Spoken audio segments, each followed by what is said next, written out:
नमस्कार, मैं हूं छवि पारेशर और आप देख रहे हैं सहारा समय का डिजिटल प्लेटफॉर्म मेरे साथ। और आज हम बात करेंगे चुनावी मुद्दों पर। जैसा कि आप सभी लोकसभा चुनाव को लेकर बखूबी वाकिफ हैं और सियासी गलियारों में भी चर्चा जोरों शोरों पर है। और अभी हाल ही में 7 मई को तीसरे चरण का मतदान हुआ है, जिसका परिणाम 4 जून को आना अभी बाकी है। उत्तर प्रदेश में चौथे चरण की 13 सीटों पर लोकसभा चुनाव 2024 के लिए 13 मई को वोटिंग होनी है। अवध, तराई और सेंट्रल यूपी के कुल 13 जिलों में होने वाले चुनाव में बीजेपी और सपा कांग्रेस के बीच ही लड़ाई है।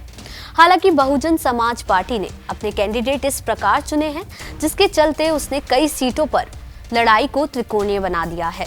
उत्तर प्रदेश में चौथे चरण की 13 सीटों पर लोकसभा चुनाव 2024 के लिए 13 मई को वोटिंग होनी है। अवध, तराई और सेंट्रल यूपी के कुल 13 जिलों में होने वाले चुनाव में बीजेपी और सपा कांग्रेस के बीच ही लड़ाई है।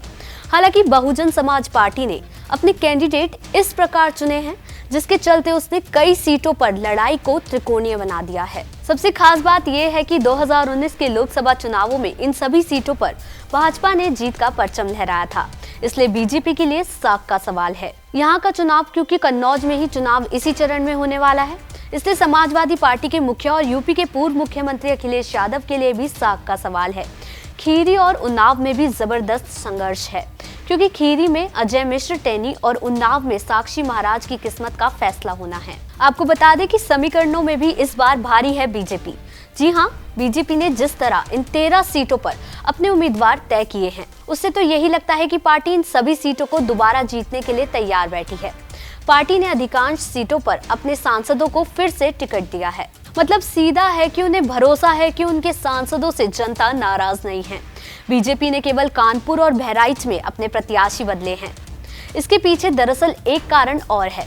बीजेपी ने 2019 के लोकसभा चुनावों में इन 13 सीटों में से करीब 10 सीटों पर 12 से 32% अधिकत मतों से चुनाव जीता था। बीजेपी के लिए इस बार संतोष की बात यह है कि उसके साथ इस बार रालोद भी हैं, जो पिछली बार समाजवादी पार्टी के साथ थी।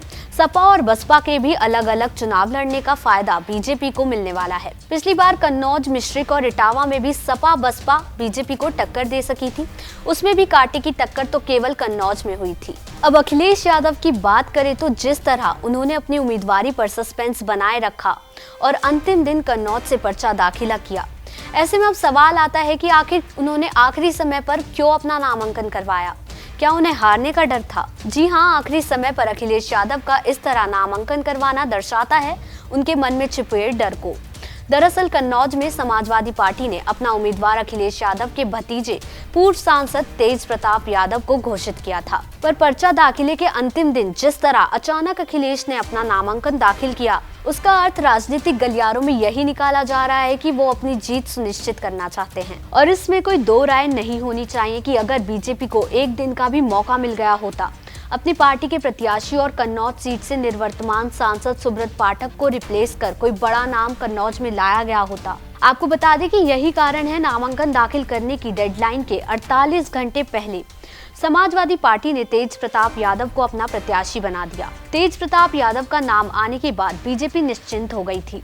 फिर धीरे से नामांकन दाखिल करने के अंतिम दिन अखिलेश ने अपने नाम की घोषणा कर दी। कन्नौज जिले के समाजवादी पार्टी अध्यक्ष कलीम खान मीडिया को बताते हैं, ये सब योजनाबद्ध तरीके से किया गया ताकि बीजेपी अपना प्रत्याशी ना बदल सके। मतलब साफ है कि अगर अखिलेश यादव को कन्नौज जैसी सीट पर अपनी हार का डर है, तो अन्य सीटों पर क्या स्थिति होगी। आपको बता दें कि कन्नौज लोकसभा सीट में 5 विधानसभा क्षेत्र आते हैं। इनमें से 4 विधानसभा सीटों पर बीजेपी का कब्जा है। कन्नौज में करीब 16% मुस्लिम और करीब 16% ही यादव आबादी है, जबकि 15% ब्राह्मण और 10% राजपूत समाज है। इसके अलावा 39% अन्य समुदाय के लोग रहते हैं। इसमें ज्यादा संख्या दलितों की है। और अब ऐसे में लोकसभा चुनाव के चलते देखना होगा कि आखिर किसके हाथ में होगी राजगद्दी की डोर, आखिर किसकी होगी सत्ता और किसका होगा बंटाधार। देश दुनिया की ऐसी ही तमाम खबरों के लिए जुड़े रहें हमारे साथ सहारा समय के डिजिटल प्लेटफॉर्म समय डिजिटल पर मेरे साथ।